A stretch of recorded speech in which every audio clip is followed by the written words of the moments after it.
കഴിഞ്ഞ ഏതാനും വർഷങ്ങളായി നിരന്തരം ചർച്ച ചെയ്യപ്പെടുന്ന ഒരു കാര്യമാണ് ഈ പൗരത്വ നിയമം എന്നുള്ളത് നമുക്ക് എല്ലാവർക്കും അറിയാം. എന്നാൽ ഇത് എത്രത്തോളം ജനങ്ങളെ വിഘടിക്കുവാനും അതുപോലെ തന്നെ ഒരു പ്രത്യേക സമുദായത്തിന്റെ മതവിഭാഗത്തിന്റെ മനസ്സിലേക്ക് ഒരു ഒരു വിഘടനവാദം കോരിയിടുവാനുമായിട്ടാണ് നിർഭാഗ്യവശാൽ കേരളത്തിലെ, പ്രത്യേകിച്ച് കേരളത്തിലെ ഇടതുപക്ഷവും കോൺഗ്രസും ശ്രമിക്കുന്നത്. മറ്റ് എല്ലാ സംസ്ഥാനങ്ങളിലും ഇത്തരത്തിലുള്ള ശ്രമം നടക്കുന്നുണ്ട്. പക്ഷേ കേരളത്തിൽ ഇത് വളരെ വലിയ രീതിയിൽ ഇത്തരത്തിലുള്ള പ്രവർത്തനം നടക്കുന്നു എന്നാണ് കാണുന്നത്.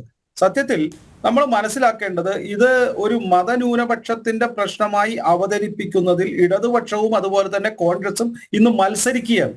അത് യഥാർത്ഥത്തിൽ മത സമുദായിക പ്രശ്നങ്ങൾ അല്ലെങ്കിൽ മത നേതാക്കൾക്ക് ഇത്തരത്തിൽ പ്രശ്നമില്ല. അവർക്ക് കാര്യങ്ങൾ മനസ്സിലാകുന്നു എന്നുണ്ടെങ്കിൽ കൂടി നിരന്തരമായി തെറ്റായ പ്രചരണത്തിലൂടെ ഇവിടെ ഭരണപക്ഷവും പ്രതിപക്ഷവും കമ്മ്യൂണിസ്റ്റ് പാർട്ടിയും കോൺഗ്രസും ഒരു വിഭാഗത്തിനെ ഭയപ്പെടുത്തുന്ന രീതിയിലുള്ള തീവ്രമായ ആശയങ്ങൾ മുന്നോട്ട് വയ്ക്കുന്നു എന്നുള്ളതാണ് ഞാൻ മനസ്സിലാക്കുന്നത്.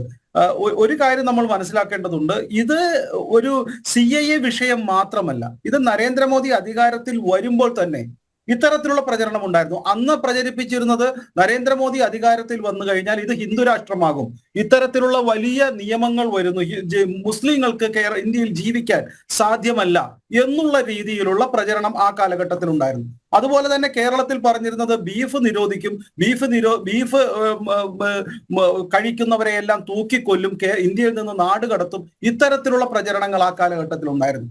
രണ്ടാം നരേന്ദ്രമോദി അധികാരത്തിൽ വന്നപ്പോൾ അവർ ഭയപ്പെടുത്തിയിരുന്നത് ഭരണഘടന ഇല്ലാതാകും, തിരഞ്ഞെടുപ്പ് ഇല്ലാതാകും, പൂർണ്ണമായി ഫാസിസത്തിലേക്ക് വരുന്നു, അതുകൊണ്ട് രണ്ടാമത് നരേന്ദ്രമോദിയെ തിരഞ്ഞെടുക്കുവാൻ അനുവദിക്കരുത് എന്നുള്ള രീതിയിലുള്ള പ്രചരണം നടന്നു. ഇത്തരത്തിൽ നരേന്ദ്രമോദി സർക്കാരിന്റെ വികസന പ്രവർത്തനത്തെ തടയുവാനായിട്ട് രാഷ്ട്രീയ ആയുധമില്ലാത്ത അല്ലെങ്കിൽ വികസനത്തിന്റെ മാതൃകകളില്ലാത്ത ഒരു വിഭാഗം രാഷ്ട്രീയക്കാർ മതത്തെ വെച്ചുകൊണ്ട് മതത്തെ മാത്രം ഉപയോഗിച്ചുകൊണ്ട് കളിക്കുന്ന ഒരു രാഷ്ട്രീയ പ്രേരണ മാത്രമാണ് ഈ CAA എന്നുള്ളതാണ് ഏറ്റവും പ്രധാനപ്പെട്ട കാര്യം.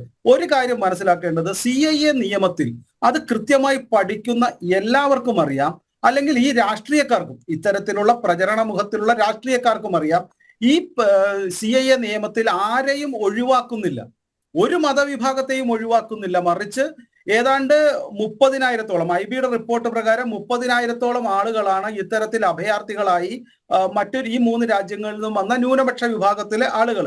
അപ്പൊ ഈ 30,000-ൽപ്പെട്ട ആളുകൾക്ക് 11 വർഷം എന്നുള്ളതിൽ നിന്ന് 5 വർഷമാക്കി അവർ ഇന്ത്യയിൽ താമസിച്ചാൽ പൗരത്വം നൽകുവാനുള്ള ഒരു നിയമം.